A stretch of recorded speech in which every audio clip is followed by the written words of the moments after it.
This video is sponsored by the International Society for Primal People. Bigfoot of the Blues by Vance, Chapter 8. While the encounters related by Cheryl Jenkins have to rate high in our cataloging of Bigfoot sightings in the Blues, we'd be missing a lot if we didn't set down the Sumerlin sagas. The family of Wes and Natalie, Pee-wee Sumerlin, has had many experiences with Bigfoot and his family, which has been making the Blue Mountains home for many years. The Sumerlins, who spend many days each summer in the Blues, consider the Bigfoot as a part of their broad spectrum presented by these mountains. They are merely part of the experience of enjoying the mountains, say the Sumerlins. Probably the favorite portion of the Blues for the Sumerlins has been the Wanaha Tucannon Wilderness area, established in 1978.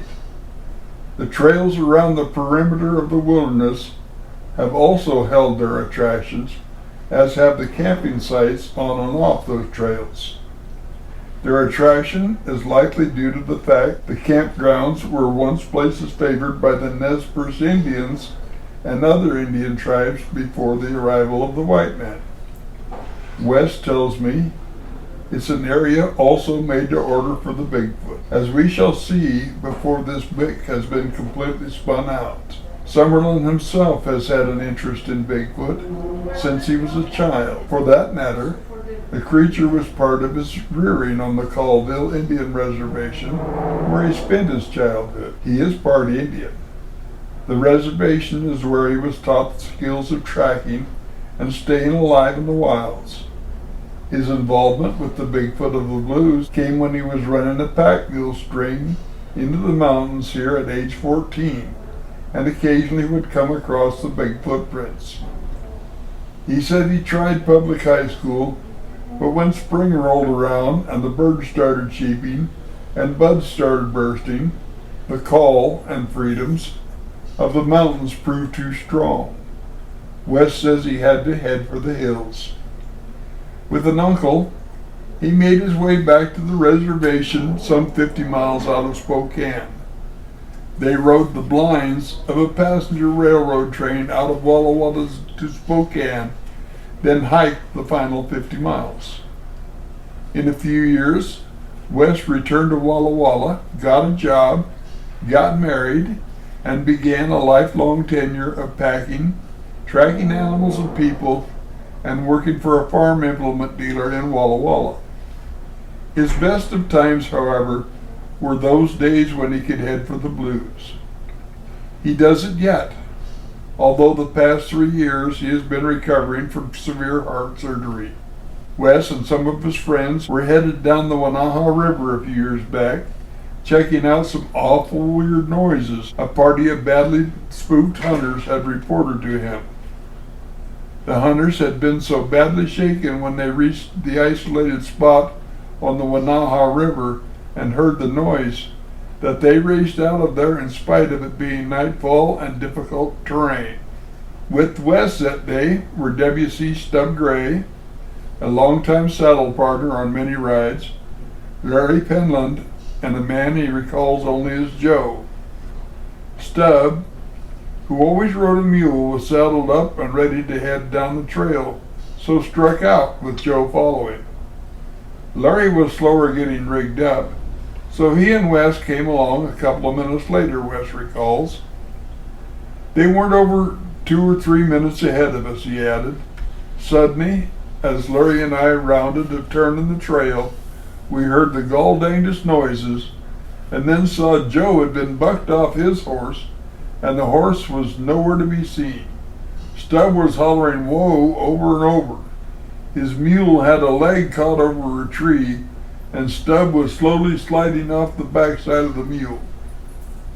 All the time Joe was hollering and stuttering, I saw over on the log. He kept saying over and over. So Joe went over to the log he was pointing at. There he found imprints that looked like 2 big guys had been sitting there, and the parts of fresh trout on the ground Looked like they'd been sitting there eating them as Stub and Joe rode to them. Just as evidently, two Bigfoots, judging by the big tracks near the log, Wes says. One set of Bigfoot tracks went off to the river, and soon we heard them, then saw him flopping around in the bottom of the stream. He was in trouble because we'd roped elk out of there and had got stuck. But he muscled on and out into the main stream, fell down twice, and was soon heading up the other side to a meadow on a shelf above the river. The Bigfoot would turn, did it 3 times as it went up the hillside, and looked down on us. I could see the muscles in its leg rippling and see its blue-black hair, a really shiny blue-black it was. And Stub, he kept shouting, "It's a wild man, it's a wild man." The last we saw of that one, it had reached the meadow and lay down. Larry had spotted a second one over on the other hillside, just sitting there in the brush watching us. Wes and his party, recovering their mounts and getting the mule free of the tree, went on downstream to check out the area where the hunters had reported the noises. Not finding anything unusual, and figuring the source of the noises might well have been the Bigfoot twosome they had run into eating trout, they headed back to camp. When they came back to the scene of the rodeo, they could see where the second Bigfoot had come out of hiding. His tracks showed up as it walked down the trail and it headed over to meet up with the blue-black creature. Incidentally, blue-black is a name Wes has known this one by for many years, and says he has seen it on more than one occasion. 2 others with which he has had several meetings, he has also named. A female he calls the buckskin female, and a huge Bigfoot he calls Big Jim. One he has known since 1962. Wes had heart surgery about 3 years ago, and was on his initial recovery period when he and his wife Pee Wee took their 2 great-granddaughters for a picnic ride. It was an opportunity to teach them a little more about tracking, he says. Both of them, Tommy and Danielle, have taken to it like ducks to water. Must be in the genes, I joked with him. It was Tommy who asked Wes to stop the car as they slowly tooled up the mountain road that day. "Stop, Grandpa. There's something by that tree," said Tommy. Sure enough, there was a Bigfoot by the tree.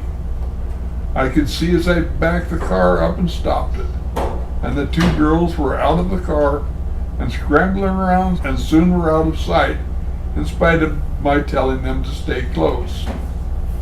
Wes says he himself scrambled around and soon found the tracks of the little girls, with Bigfoot tracks covering their tracks, he says. Well, both Grandpa and Grandma got to stewing about that, and especially as I could sense something was in the brush. We got the girls and got them into the car and headed on our way. As we drove off, I could hear sounds as if someone were crying. You know, like a kid when they have a friend or favorite toy taken away from them. That same sobbing sound was heard another time by the Sumerlins.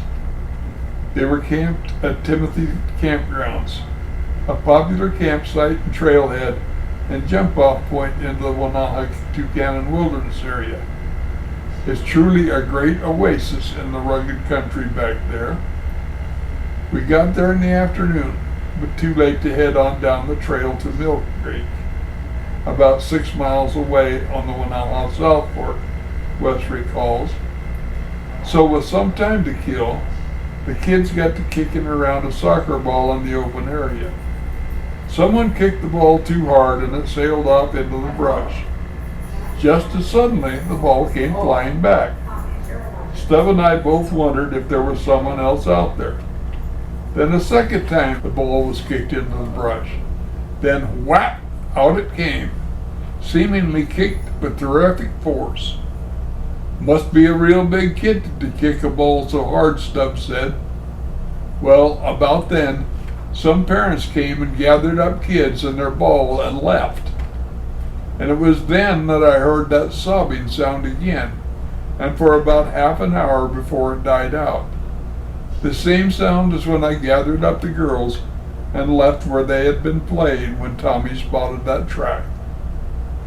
Furthermore, the Bigfoot that day quite likely was the buckskin female, as her track showed up, Wes notes. It's an unusual footprint, one which looks like the foot had been injured or deformed at some time. It's the same track which had showed up in central Washington, British Columbia, and California, Wes says.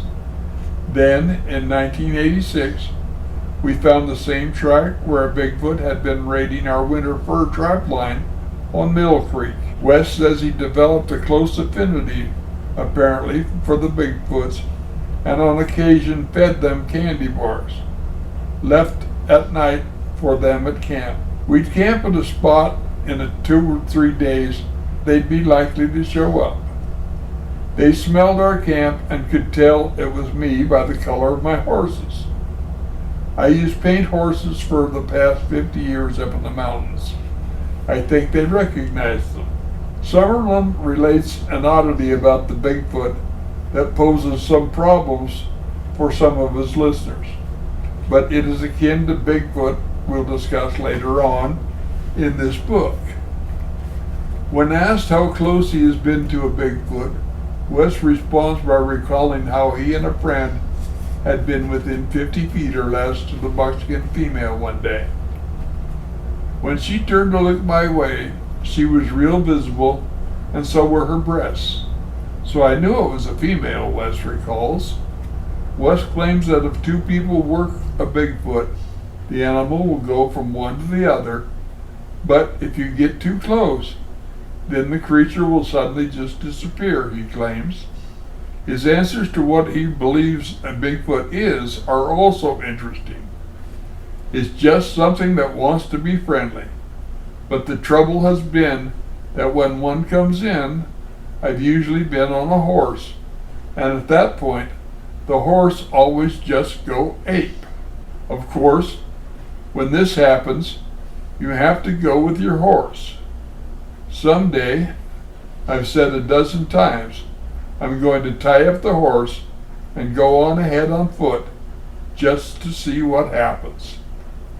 Wes will also argue with me when I aver that a Bigfoot is only animal like a cougar or a bear, except he walks upright on 2 legs like a man. No, I think he's far more intelligent than other animals, Wes says. He has a face something like a human, but it isn't exactly a human face either. Then, when I further argue that Bigfoot never makes a permanent home nor uses fire or tools, Wes will put on his thinking cap and recall an experience. It was in this cave, in a really isolated part of the Blues. I found a bed of boughs and grasses, evidently packed in from a meadow nearby. It was about 4 feet wide and 9 feet long. I found a handful of hair and gave it to a guy to try to test, but the only thing I ever heard was the hair never compared with anything they knew of. He admits he is more organized today in the search for Bigfoot.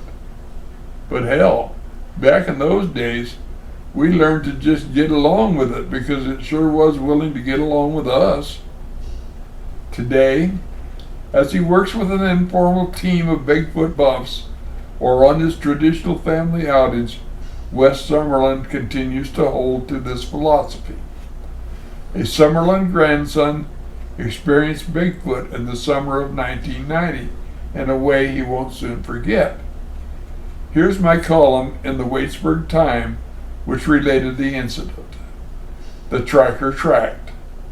It was the first time I ever tracked while I was tracking, says Ray Sumerlin, as the Bigfoot experience of his family this summer is recalled. Timothy Meadow is a favorite place for a lot of Touchy Valley and Walla Walla Valley people who love an outdoors experience. A former Forest Service camping facility with an outdoor kitchen lean-to stable for horses, and a watering trough, the site continues to be a service point for the Walla Walla Rangers of the Umatilla National Forest. As a campground, it remains a favored place in the Blue Mountains for many, although the comforts mentioned above no longer exist. It has, in the past, been a place felt to be a home base for one or more Bigfoots. A recent family outing indicates a firming up for this belief. The site, some 40 road miles from Walla Walla, 20 miles is a primitive roadway, remains a favored place for the family of Wes and Natalie Sumerlin of Walla Walla. The Sumerlins have been going to Timothy for many years, pitching their tents for children and grandchildren and tethering their horses for a week-long stay. All while such visits have been pleasant ones, the trip in August proved a bit unusual with an experience none will forget. Especially Ray Sumerlin, a grandson of Wes and Natalie. He is called Ray because his father's name is also Ray. While he is 27, Ray retains a lot of the fun-loving mischief of his teenage brothers. He was in such a good mood one day when he arrived at the Timothy campsite to learn his brother Jonathan, his brother-in-law Andy, and a friend Ryan had left camp to do some exploring a couple miles or so away, down the south fork of the Wanaha River, only a trickle where it starts at Timothy Meadow. Heading down the trail, Ray soon spotted the trio and, in hiding, soon had their attention with a little shaking of the tree limbs and making sounds. I had him a little spooked, all right, Ray says, so I worked my way around them and soon was closer, stomped my feet and got them riled up some more. Then I made myself known and we had a few laughs and I headed back to camp. Ray hadn't been back in camp very long when the other three, who had made a circuitous loop back seeking to thwart another scare tactic by Ray, came rushing into camp, all of them out of breath and gasping out a strange story of the big hairy man. Grandpa, we saw this big hairy man going through the bushes, not running, just like it was gliding, rambled a nearly incoherent Jonathan. Wes and his son Ray Sr. saddled up some of the horses and a party of 9 headed down to try and locate what the boys had seen. You can follow Ray's tracks real easy by the formation of his sneaker shoe soles, Wes said, and pretty soon we reached the stream and on this side of it found several tracks, big ones where something had walked through and out of the water. There weren't any on the other side because it was rocky and steeper, and the big tracks were superimposed over the sneaker tracks of Ray. Wes took a photograph of the plainest track of several at the stream. Then the party moved on up the trail to higher, drier ground. There, another print was found, but not so plain, it being in the harder earth. Near this one, Wes's wife, Natalie, spotted a faint trail of sorts leading off from the main trail, so followed it. She came across an even more startling discovery. Something real big had laid there, and not too long before we got there, Wes said. You could squat down in the grass and even see the grass blade straightening up after having been flattened. Whatever had done that flattening hadn't been there much more than a half hour before. Wes said he theorizes that a Bigfoot had been there, spotted Ray on the hillside above him, then had departed when he saw the 3 youths coming near his hiding place. It was then that the boys saw the Bigfoot scurrying away. Needless to say, the entire incident proved exciting campfire conversation that night, before everyone rolled into their sleeping bag. Getting to sleep proved to be a bit of a chore too. That night, said Wes, we heard some of the strangest sounds, the like of which I've never heard in my life in those mountains. Wes, part Indian and retired big game packer, has spent most of his life in the Blue Mountains. For his grandson, Ray, the experience is one he won't forget. While I was tracking my brothers, a Bigfoot was tracking me, it looks like, he said. Apparently, it was only a few yards away from me, just watching me while I was trying to fool my brothers. Wow. Here's a little Bigfoot tidbit which came from the same column. And closer to home, you might say Bob Patton of Walla Walla is now a believer. In Bigfoot, that is. It happened a week or so ago on Lewis Peak, up near the end of the road and where you can look down into the Green Fork. Patton loves the Blue Mountains, and especially this part of them, and spends a lot of time up there. He has a cabin down the road a piece from where he got his conversion, of which we speak. Seems Patton was meandering along in his rig when he spotted the track in the dust at the side of the road. Thinking it was a fresh bear track, Patton pulled up and went back for a closer look. When he got there and looked at the track, all he said at first was, "Wow." It sure wasn't any bear track, he adds. I could put both my hands inside the track, Patton neighbors. His hands aren't any dainty affairs either. Patton says the huge track measured some 7 inches across and was about 17 inches long. From 4 feet away from it was an indentation in the ground that apparently was the second step made by whatever made that track. Patton says he used to hear the stories from different people who said they had seen things like this or the real thing, and I never was sure what to believe. But I believe in keeping an open mind. I'm a believer now, though. Coming across a footprint that size, a lot of miles from nowhere, could well make a believer in Bigfoot out of anyone. An Oregon man who loves the Blue Mountains almost gave up his favorite outdoors place in 1988 after jarring experience that year. This account in my Waitsburg Times column relates the story. There were some who were convinced that one or more Bigfoots make the Blue Mountains near Walla Walla a permanent home. Others are just as certain they are just moving through here.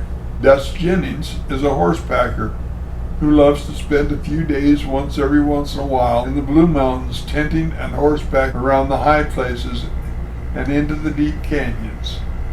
He makes his home on the Oregon coast, but for many years has taken time out each summer for such a mountain trip. He was up there again this fall, camping at Squaw Spring on the Kendall Skyline Road, a few miles from the junction of the Tiger Canyon Road with the Skyline. It was his first visit to the Blues in 3 years. 3 years ago, Jennings had had a bad experience that jolted his hankering about camping in the high country. 3 years ago, on a pack-in trip, one of his horses had his tail ripped out one hectic night by something as yet unexplained. Jennings was back this year, though, but each night in his solitary camp, he slept with a loaded revolver at hand. He told a pair of Walla Walla friends, Wes Sumerlin and his brother Sweet Sumerlin. Riding down the trail from Squaw Springs a short distance, a half-hour up riding, Wes says, the trio came across a log about 40 feet long and a foot thick. That wasn't there 2 days ago, Jennings declared. It was over here 6 feet or so. Something or someone has picked it up to get at grubs or the big carpenter ant. Evidence of what the something was came when the men spotted a solitary footprint measuring at an estimated 14 inches long and 7 inches at its widest point. There were other indications of knee prints and other prints which might have been the ball of a foot or heel only. It looked like the critter had picked up the log and tossed it to one side, then got on the ground to scoop up ants or grubs, Sumerlin says. The one tracked had a definite instep to it also. Later that day, Wes and Swede made their way home after leaving Jennings at his camp. They were jolted when they came across several tracks. Made sense they had been that way earlier in the day. "Those tracks were made up just a while ago," shouted Swede. "They weren't there this morning, and the dust from passing cars hasn't settled much in them. The tracks are about the same size as those they found by the log earlier, and several miles higher elevation, came down the hillside, crossed the roadway, and disappeared in the brush on the other side," Sumerlin says. "They were spaced about 50 inches apart and running in a line fairly well, one right behind the other," he added. While he didn't have a camera or plaster of Paris, Wes says he'd guess the tracks were very likely made by the same critter that made those higher up. And all of this was to be but a prelude to what happened in January 1991. But that was truly the mother of all Bigfoot track sightings. End of chapter.